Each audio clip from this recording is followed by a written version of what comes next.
Good afternoon. My name is Ramak Salamat, and I'm the GM for Hopin here in APAC. Before we begin, I know we have a very diverse group of people joining us from across ASEAN. I'd love for you to introduce yourself and maybe share what city you're joining us from. That would be amazing. And whilst you do that, I'd like to start by warmly acknowledging that I'm hosting this event from Sydney, Australia, the land of the Gadigal people of the Eora Nation. And I'd like to pay my respects to elders past, present, and emerging. Welcome to Hopin's first ever live APAC event. I'm thrilled to be here to host it. And what's more, we have a very, very special guest, which is Hopin's very own co-founder of StreamYard and GM of StreamYard, Mr. Geige Vandentop, who's going to directly join us live from the US.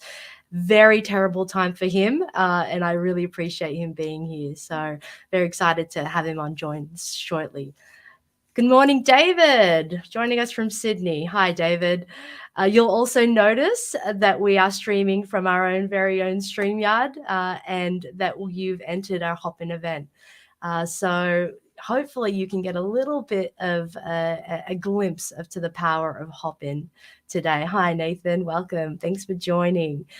This is the first of our event series, which we hope to bring you, which we're looking at not only event technology, but we're looking at tools and strategies to help you develop really engaging events, not only in 2022, but beyond, as we're moving to a really new paradigm of working and events in general.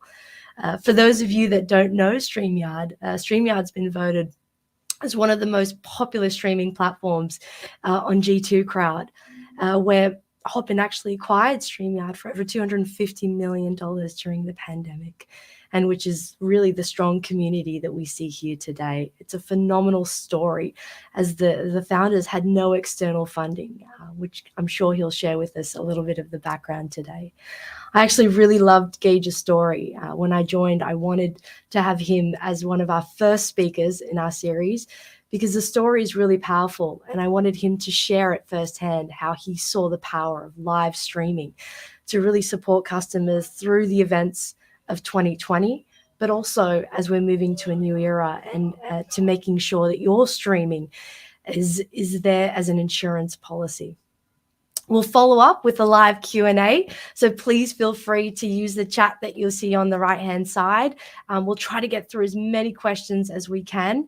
And if time permits, and if time doesn't, we'll make sure that we respond to all of your questions, I promise you. Very excited to have Geige on board. But before we do that, a little bit of housekeeping. You'll notice that we have a chat panel to the right, as I've mentioned. We also have a closed captioning, so if you need that, please, there's a little CC button down the bottom. Feel free to use that. And as we go along, if there's any questions that myself and the team can help you with, feel free to ask in the chat. At the end of the session, if you've got some time left, please jump into the networking booth. You'll see a people tab, and you can meet someone from your city or from another city and really get to know each other. And with that, I would love to pass it over to our guest, Geige Vandentop. Hey, Ramak, thanks for having me on. No problem. Thanks for being here. I know it's very late for you. Yeah, no worries at all. All right, so let's jump into it. Like Ramak said, I do see all the comments coming in live from the event itself and social. So feel free to introduce yourself. Let me know if you're doing in-person events, if you're doing virtual events, hybrid events, and the industry you're from. I'd love to know more about you. And of course, if you have any questions as we go, feel free to drop them in the chat, and do our best to get to all of them at the end. But yeah, my name's Geige Vandentop. Subject of today is disaster proofing your events, and there's going to be three main areas that I want to cover, and that includes disaster proofing the pre-event portion of an event, the in-event, and the post-event. I'm going to talk a bit about how those things sort of feed into each other, and hopefully give a bit of a framework for making not just your next event disaster proof, but essentially any event you do, give a framework where any event you do is disaster proof. And one thing that I want to kick off with is the story of StreamYard, because one of the biggest focus of those three that I'm going to focus on is the pre-event portion, and specifically building community, because I think the only way to make yourself truly disaster-proof under any circumstances, whether it's something like a small tech issue or all the way up to a global pandemic, is to have a really, really strong online community. And it won't just help you if you actually have to do something crazy like pivot online, but it will also make your in-person events that much better if you can lean on that community. So jumping to the story of StreamYard. What is StreamYard? So like Ramak mentioned, I'm the co-founder of StreamYard along with Dan Briggs, and we founded StreamYard back in 2018. And the main reason we founded StreamYard is we thought there were really great streaming tools out there for folks that were tech savvy and understood technology, but there weren't great solutions that were easy while also stable and capable of producing high quality broadcasts. And one of the main things that drew us to this industry was we were fascinated by a live streaming platform called Twitch. I don't know how many of you are familiar with Twitch. If you are, let me know. I'd be curious. But Twitch was particularly big, and they're expanding a bit now, but particularly big for the gaming community. And there's been so many live streaming platforms that have come and gone. Like most of them have failed over the years. And Twitch was one of the few exceptions that had tremendous success. And it was particularly successful for growing the gaming community as a whole. It was a huge catalyst for that space. And it had really, really great effects where folks who, where gaming was just their hobby, were able to turn that into their career. It really accelerated the whole ecosystem of gaming commentators and tournaments, all kinds of stuff. It really accelerated that industry. And Dan and I weren't particularly interested in gaming, but we were fascinated by that concept. And we were wondering, if this phenomena was exclusive to the gaming industry, or if there was a way to bring that same awesome effect that Twitch had for gaming into other types of communities. And after talking about it for a while, we formed a hypothesis that there were a few main factors for why Twitch was different and why it was successful. One key part was the overall demographics. So, gamers are pretty tech savvy. They have fancy computers to play the complicated games. So they were able to deal with that complicated software and set up a high production setup relatively easily compared to, some random person from the population that might not know about tech. So that was one important piece. And the other one was being able to sort of offload some of the entertainment to the game that they were playing itself. So they didn't have to always be on. They could sort of sit back and let the game do the entertainment for pieces of the stream.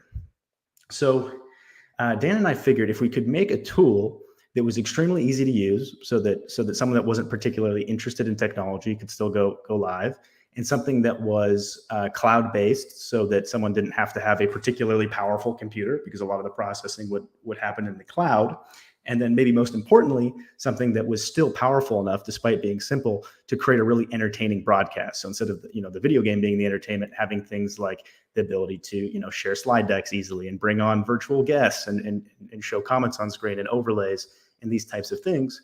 Maybe that same awesome effect that Twitch had on the gaming industry, we could have on all kinds of industries, whether it's education or marketing or individual hobbies. And that's what really led us to start building StreamYard. And before we started building it, we wanted to validate that hypothesis. So we spent probably a couple months really diving deep with individuals in different communities to make sure that the pain point was valid and that there was a real problem there to solve. And after spending that time, came to the conclusion, after talking to those folks, that it was a real pain point, and decided to build the product. And I think one thing that is a useful data point to call out that Ramak touched on briefly, mostly because I think it's good evidence that anyone can grow a product or a community the same way we did. You don't need a ton of resources, because Dan and I, we bootstrapped the company. We didn't take any external funding. We probably spent a couple $1,000s ourselves, mostly just to get the servers running. But in terms of marketing efforts and building our community, we didn't have any sort of funds to draw from. And we figured, since sort of the main hypothesis was that live streaming should be a great way to build community, that should be sort of the heart and soul of our marketing efforts. And it was. So shortly after launching the product, I think probably the same week even, we started doing a weekly town hall show. And it started as it was a pretty small group at the start. There was probably only 4 or 5 people watching. But it slowly grew each week from 4 to 10 to 20 and so on. And it wasn't necessarily a huge group of people watching each week, but it was the right people, and it was the heart of our community. It was the really strong supporters, raving fans, evangelists that really helped get the word out about StreamYard. And why I think it's really important to bring up is I think you can apply this same philosophy to anything you do with events, even if it's not an event for a particular product. If you're just doing events around maybe your services or events around a common interest, you can still build out a community before the event even happens. And that's why I think this is really important to the pre-event phase, is using stuff like live streaming to really build that strong group of folks who are going to support you and get people to show up for your event, and build out that muscle to be able to activate them through online experiences. And so that live stream went on week over week. We still do it today, but within that first year, with that just being our sort of main source of marketing, we grew StreamYard all the way to over $1 million in revenue. And it was still just Dan and I running the product. And it also had a ton of advantages in that we were building out our social channels. So we were building out a very large Facebook group that was basically the community around those live streams. Same thing with the YouTube channel. That live stream was the heart of everything we did. And it set us up for great success the first time we actually did an event. The first time we did a summit for StreamYard, we were able to draw an audience of over 20,000 folks, because we had spent all the time making that investment. So after we had the success with that live stream for the first year, the next unfortunate but also interesting thing that happened was obviously the pandemic, that led to lots of interesting lessons learned when it came to events themselves. So we had a huge influx of new users, obviously, who are having to pivot from solely being in person to an online type of experience. And it was interesting to see which folks had the most success and those that sort of struggled. And by far, the reason why I keep going back to get community is because one thing we saw when the pandemic happened, the people that were able to make the transition in the smoothest manner and have the most success were those that already had, an online dedicated following and audience and things like an email list, and were able to activate that community and bring people from in person to online. So for truly disaster proofing, I think that's really, really important. The other piece that was essential for people having success was not trying to simply take exactly what was happening in person and bring that exact experience online. Like, there's certain things you can do in person that you can't do online, and there's certain things that you can do online that you can't do in person. So it should have the event should have the same theme and the same feel, but the experiences need to be different to have the most success. So those were two very important lessons we learned as we saw people pivoting online. And as that started happening, that's also when we started having longer conversations with one of the founders of Hopin, Johnny. We had actually met briefly before COVID, but we started chatting much more frequently after the pandemic happened, because there started to become a much more overlap in our audiences. Lots of folks were using StreamYard to produce virtual events and sending them to Hopin as the hosting platform. And as the pandemic went on, the more I started to see how similar streaming and events were. Essentially, they're both just different mechanisms for growing a community. And it was clear to me that everything we wanted to do everything Dan and I wanted to do with StreamYard, we could likely do faster and at a greater scale by joining forces with Hopin and really making it where we could have a world-class experience, both when it came to events and streaming, and come up with new ways to sort of merge those different experiences to give people the best tools to build great communities. And that's what's brought us here today. Dan and I are obviously still here at at Hopin. So if you take nothing else away from today, I think, like I said, one of the most important aspects of disaster proofing events is the pre-event phase and building a really, really strong following and cohort around, your product, your mission, whatever it is you're doing. And that will set you up to be able to prepare for any sort of craziness that happens in the world.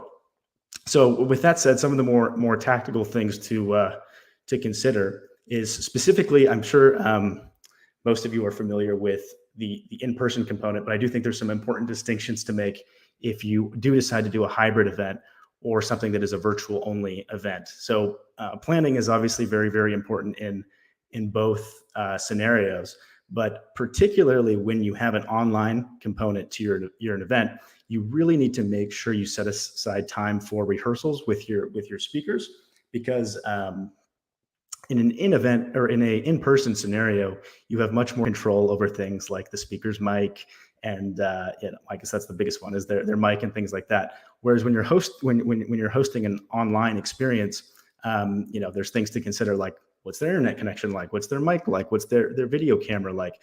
So you'll want to make sure that you have a schedule set and that you can check all of those things with anyone who's participating, to make sure you have the confidence that everything will be set up for a successful event. And connection is really one of the key ones as well. If possible, you want to make sure that everyone is hardwired if they can be, or at the very least are close to the router. And then the other one, in terms of pre-event, is a really important piece, is having a detailed run of show of everything that's happening during the event. This will give anyone that's participating in the event peace of mind, if they're a speaker or they're involved in producing the show, making sure they have the sort of the safety and knowledge of knowing, like, okay, this is exactly when things are happening, and that will help make sure that everything goes off fine with the event.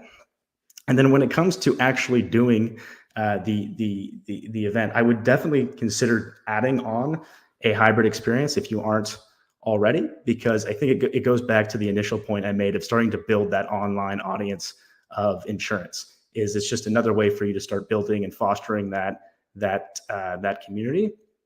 And if you are hosting a virtual component to your in-person event, there's definitely a few things you'll want to keep in mind.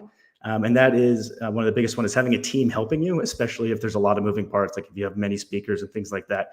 You'll want to make sure you have sort of redundancies and backup plans where, say someone producing the show, their internet goes out, or lightning strikes in their area and they lose connection. You'll want to have someone as a backup plan that can take over, is one thing for sure. You'll want to have double checks with all of the speakers before, as well, even if you've already done the rehearsal, to make sure they're still on their same setup and everything's still good to go. And then the other thing I would strongly consider, if you want to have peace of mind when it comes to a lot of these different moving parts, is working with an agency. So agencies have often done hundreds or even thousands of these types of events. So if you really want to have full peace of mind, there's lots of great agencies out there. Hopin even has their own production services that can help think through every single detail, so you don't necessarily have to worry about all the individual aspects. And then I think the other final piece that I mentioned at the beginning is the post-event experience. I think a lot of people overlook, they sort of do the event and then it's done, and they don't realize how much value that they're missing out on if they don't sort of capture that content and reuse it in between the next event and have that sort of feedback into the pre-event phase. It can be a great opportunity to take those snippets of awesome learnings and content and share it on social media and things like that. It can also be a really great opportunity, depending on what the purpose of the event is, to capture things like testimonials and case studies, because you're going to be actually on screen with the person. It'll be a good opportunity to actually get permission and create that type of content. So really important that you get as much value out of the event and can have it start feeding back into the overall cycle. And with that said, I think Ramak can jump back on and we can answer some questions. Thank you. That was really good. I've taken down a whole heap of notes. It feels like it was a masterclass. So I know we've probably got a lot of questions coming through. I might actually kick off, Geige. You mentioned around the hybrid, right? The building that community is going to be key, so that if there is a need to go virtual, to do that. What tips? I mean, I know you built it from small, and one of the key things I wrote down here was it doesn't matter how big it is, it's the right people being on that community. Yeah. How do you what's the if someone's starting this out like you did, what would be like the top tip that you would give someone building out this community? Yeah, honestly, I think one of the biggest things is to just get started with whatever medium you're most comfortable with. So if Yeah, a weekly live stream is the medium you're most comfortable with, that's great. Just get yeah, started, and each week you'll learn and get better and better and better, and have a more informed viewpoint of what you should be doing with that content. If it's a podcast, that's great. Do a podcast on whatever cadence makes sense, but choose whichever medium makes most sense to you, and then stick with it and keep consistent, and you'll learn as you go. yeah, that's awesome. That's really good. So really just start, right? Just start and build that. And I think that the other thing that comes up a lot in our conversations, Gage, is around not only the external. I love how you mentioned the pre-marketing, because I think that gets missed a lot. And it's a huge missed opportunity, but also the internal use. I know a lot of organizations that I'm seeing are using streaming for their town halls, their kickoffs, the educational programs for students at universities, or kind of higher education, even engineering hackathons. I'm starting to see customers use that. What part do you think that streaming plays within organizations using it internally to build that culture? Yeah, absolutely. It's really cool to see how that's picking up, especially with more and more sort of working environments being hybrid. It's more important than ever to make sure employees are engaged and are understanding the mission and communicating with a regular basis. But the role live streaming plays is very similar to Yeah. an external event. So it depends on what you're trying to accomplish with it. Like, say it's a very large company, all hands, and that can be, I've seen ones like that the level of production is the same as a big external event, where really nothing can go wrong, and it's more Yeah. of a broadcast format. And those ones are the ones that are often well positioned to be a live stream format, where sure, there's some back and forth, but it's mostly through Q&A like this. And then Yeah. for things that are more smaller scale, like maybe a workshop, you want to have networking, things like that, that's where you might have focus more on an events type experience. It doesn't mean you can't do both either. Like, hybrid also plays into that as well. Like, maybe you start with the big keynote, and then afterwards you break into the event experience. I love that. I love that. And it really helps engagement, right? I think what I've seen with that is that, there's this whole, great redundancy, morale, people leaving. It's a big topic here, particularly in Australia as well. So building that engagement internally, what I see is huge in that. We have a question from Ruslan. Thanks for sharing, Ruslan. Do you have any examples how to best connect virtual and in person? That's a really good point. Often you mentioned in your talk, Gage, that it's a different experience. But how do we connect the two attendees? Have you seen anyone do that well? No, it's a really good question, Roslan. And from a product perspective, it's something that we're continuing trying to iterate and give more options there, and really do more innovative things when it comes to sort of bridging the gap between those two experiences. To be honest, by far the most common thing I've seen is tracks that are pretty separate, where like there's high engagement with the online segment with online networking, but it doesn't really mix necessarily with the in-person component. I don't know that should be the case. Like, it would be awesome if we could come up with better ways to combine those two things. Do you have any examples top of mind of some creative ways that people have done that, Ramon?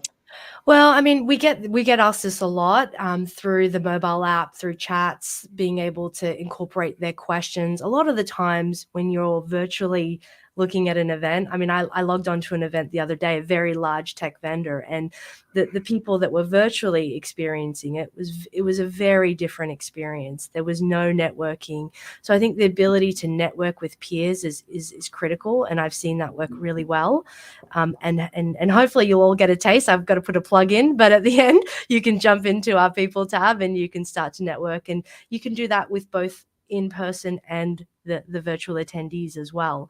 So to give that holistic experience, that's what I've seen, but it's definitely a challenge. It's definitely a challenge. We have another question. Yeah, it looks like Nathan, you mentioned the ease of use was the founding principle of StreamYard. What is the focus for 2022? The $1 million question. What's next? Yeah, absolutely. And Rosalind, I think it's a great question. If you have ideas about it, I'd love to hear more thoughts from you. Absolutely. But yeah, thanks for the question, Nathan. So the principles of StreamYard are still the same today. So everything we do from a product perspective, we filter through 3 product pillars, which are ease of use, stability, and professional streams. And we have a really tight feedback loop with customers to implement features, but we make sure that those 3 pillars stay true through everything we do. But I can't speak to some of the new things that are popping up in 2022. One thing we are really investing heavily in is having a closer connection between StreamYard and Hopin events in general, to make sure that there is a really nice integrated experience when it comes to things like Q&A and polls. Rosalind mentioned tools like Slido, making it where the event experience is really special. And then more specifically to StreamYard, some of the other ways that we're branching out that plays into some of the pre-event stuff and building community is one thing we've seen with StreamYard is a lot of folks use it not just for doing live streams, but for just creating content in general, like things like recorded content. So we're really focused on building out more functionality and more tools for people to use StreamYard as a content creation tool in general, whether it's a live stream or they're just making a video or an interview, and really improving the functions around there. And also giving tools to repurpose it. So if you do a live stream on StreamYard, making it easy to take out clips and reuse them and things like that. Yeah, I think that ease of usability is going to be critical as we start to build out more and more users. That's what people want. How do I do it quickly? How do I get it up and running? And what are the use cases that I can use streaming for? So it's really good to see that there's a really good and robust roadmap for that. I have a very long question. Thanks, Dave. So David Cyrus, you drew a connection between online events and online communities. Are there plans for Hopin StreamYard to add a community feature or integrate with existing platform communities or like Slack or Discord or LinkedIn? That's a great question. Thanks, Dave. Yeah, thanks, David. So I can't get into too many specifics, but community is a huge focus in general, both integration and functionality of the platform itself. Like I mentioned earlier, community is really at the heart of every live stream and every event. So we really want to make sure we support, keep that in mind as we add functionality and features. So I wish I could talk more about it, but stay tuned. There's some really exciting stuff coming on both fronts. Stay tuned. Exciting. I'm very excited. And we get asked all the time. I think that's it's good to know it's coming out. You're hearing it directly from the person himself. So very exciting. We have another question come through from Elizabeth. This is a great one. What trends do you see in streaming over the last 12 months? What have you seen? Yeah, for sure. It's a good question. Yeah. Elizabeth. So yeah, there's definitely a few different things. Hybrid is definitely becoming more and more common. Like people are interested in figuring out how to incorporate in-person experiences with the live stream. So that's definitely something that has accelerated in the last 12 months. Specifically to streaming, multi-streaming is becoming more and more common. It was always a pretty popular feature, but we're seeing people really starting to adopt it in general in terms of multi-streaming, but also going to more and more platforms. And I think those are the two main ones that come to mind. Any thoughts from you on that one, Ramak? Yeah, I think that's a really good call out. The multi-streaming, being able to stream to multiple channels at the same time, and having that reach has been something that I've definitely seen within our customers here in the region, particularly on the main social platforms. So definitely, and the other one would be internal communities being built through streaming.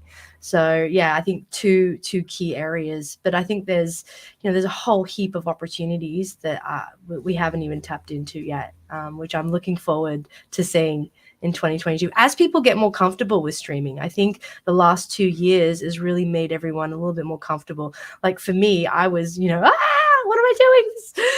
But once you get comfortable, you can start to really think of creative ways to use this channel.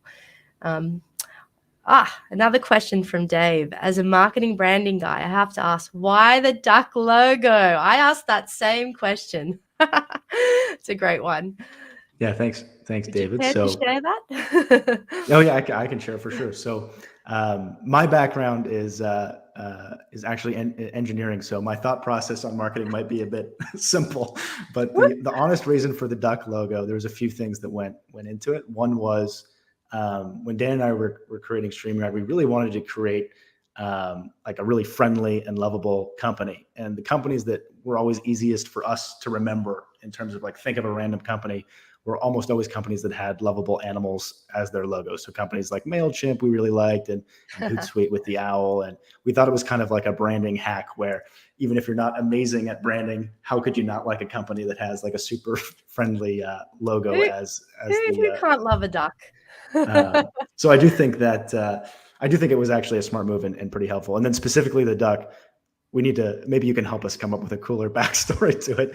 We came up with the name first, and yeah, we just thought ducks were lovable backyard animals. Very cool. Very cool. I thought there'd be like a bathtub somewhere in that story and a drunken night, and your story was a lot more G-rated. Oh, that's awesome. Thanks for sharing that. We have another question from Rosalind. Thanks, Rosalind. We run virtual and in-person programs for the same events with either consecutively or in parallel, but it's very resource intensive. Yeah. So how do you, what are some of the suggestions around, kind of running parallel events? Do you recommend that, Geige, or do you recommend the separate events? I think it really depends on what you're trying to accomplish with the event. In my opinion, the in-person stuff has a lot more moving parts, but I totally agree that both, like it as we started doing larger scale events, both in person and online, it shocked me the number of moving parts and how much planning needed to be involved with both. But I think the hardest part is the first couple. And once you sort of have that operating plan and are used to making the run of shows and the docs and things like that, it does become more straightforward to start having the virtual and in-person component at the same time. But that being said, it does depend on what you're trying to accomplish. Like if you're doing an event where it's really about like maybe there's some aspect to it that's really important to in person, and then there's another type of event that makes more sense online, I don't think you necessarily have to do them at the same. It just depends what you're trying to accomplish. Yeah, that's a really good advice. Thanks for sharing that. With the complexity gets very large when you're doing both. A lot more things to think about. We've recently had a customer that we're working with that have, I think, 20,000 people coming in person and virtually. So a lot more complexities.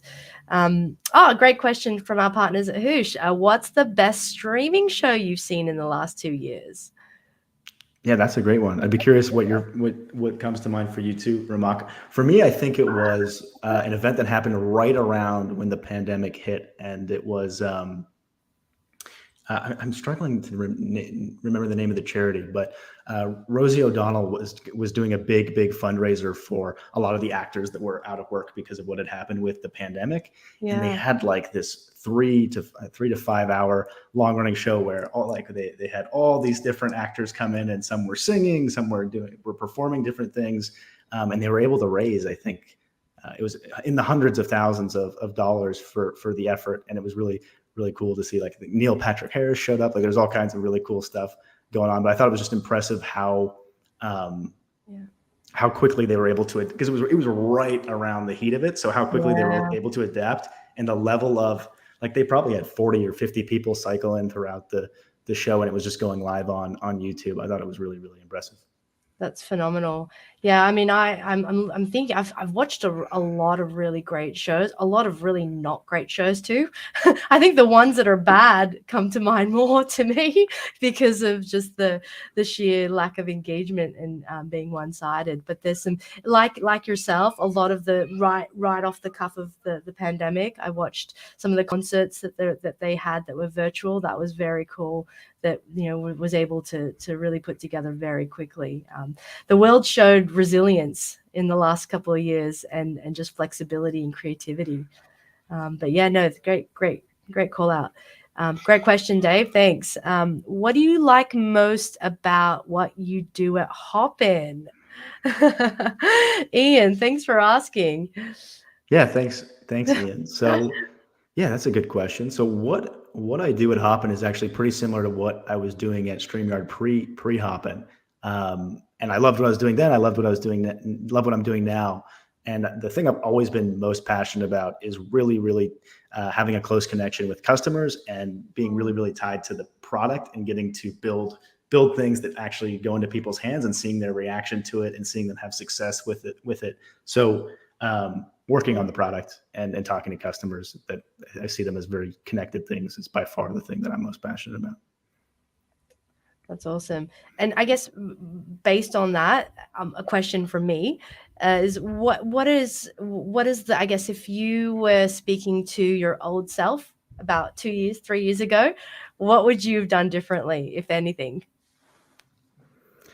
It's a good question, but I honestly would not have done too much differently because I had made a lot of mistakes before that. So Okay. StreamYard was successful. How old are you? There's a lot of history before that. I think StreamYard was the result of telling myself the things that I had learned in the past and what I would do. I love that. What I would do differently. So StreamYard, I got a lot of things wrong before it, but StreamYard, I think we got most things right. I'm pretty happy with how we executed on StreamYard. I liked being bootstrapped. It allowed us to be super focused on the customer and not get distracted by things like fundraising and headlines and things like that. It was just very simple and pure, and just talking to those folks every single week and making the best product. And I loved doing it that way. And I read somewhere that you had that you basically ran the business by yourselves with very skeleton crew up to about 10 million ARR. How did you do that? Like how, did you stop and sleep at all, or? Yeah, it was an interesting, it was a crazy experience. I think, it was about 10 million that the first hire was actually my mom. We hired my mom at about 10 million, and she started helping out. Tell her what to do. And she started helping out with support. She's still at the company, actually. She still is on technical support. That's awesome. That's awesome. Yes, so in terms of how we did it, so I mean, we had some big advantages in that it would be impossible to do today, because back then we just had like sort of the consumer version of StreamYard. And when you're just a consumer product, with how amazing some of the cloud platforms are out there, that you have sort of like the same power that like a Google has at your fingertips through those cloud platforms. You have awesome tools like Stripe to handle payments. So you can hit pretty massive scale without having very many resources. So it didn't become absolutely insane and unmanageable until the pandemic hit. And it was purely from a support perspective, because that was another important part of our brand, is we always wanted to have 24/7 high touch support and create like like every person that came with a complaint, we wanted to turn them into a fan. And that was always a big part of what we did. And that's not very scalable when it's just the two of you. So I was not getting much sleep, but that was the main thing that, caused it to be like, okay, we need to start hiring a support team. Yeah. That was the breaking point. That's awesome. And bless your mom. Yeah, I need to go find her and tell her what an awesome story. Well, I think we're coming close to time. I'd love to ask you one last question, Geige, and thank you so much. You've been so open and transparent and with your story. Really loved hearing it. In terms of, for our audience today and those that will watch the replay, I have no doubt we'll have many people. What's the one advice that you would give event leaders in APAC, but also across the world as they're navigating this new landscape? Yeah, absolutely. I think it's essentially what I said during the talk. Like, if you're not Yeah. already building an online community, start today. Like, Yeah. take all the information you have, figure out what you're most passionate about and have the most interesting viewpoint on, and start creating content. Whether it's a live stream, a podcast, a newsletter, you'll be amazed how powerful of an asset it is in a couple of years if you stick with it. It was absolutely huge for StreamYard. There you go. You heard it live, direct from the founder himself. Start now. Just start small, but start. That is wonderful. Thank you so much, Geige. I'd love to keep you and ask you a million more questions, and I know it's very late for you, and unfortunately we're out of time. But I really do want to thank you again for taking the time out to really share your experiences and your insights. Thank you all for joining us today. I really do appreciate you coming on today. We do have a networking session. If you would like to jump in, you feel free to jump in, and you can also jump into our booth where we'll have our Hopin executives there. If you have any further questions around StreamYard or Hopin or just any in general around events, please feel free to jump in the booths. I'd like to thank our events partner Hoosh for helping make this event possible. And last but definitely not least, I'd like to thank each one of you for taking the time out, for being here and being part of our community. I hope to see you all very, very soon. But in the meantime, I hope you have a wonderful day. Take care for now. Bye.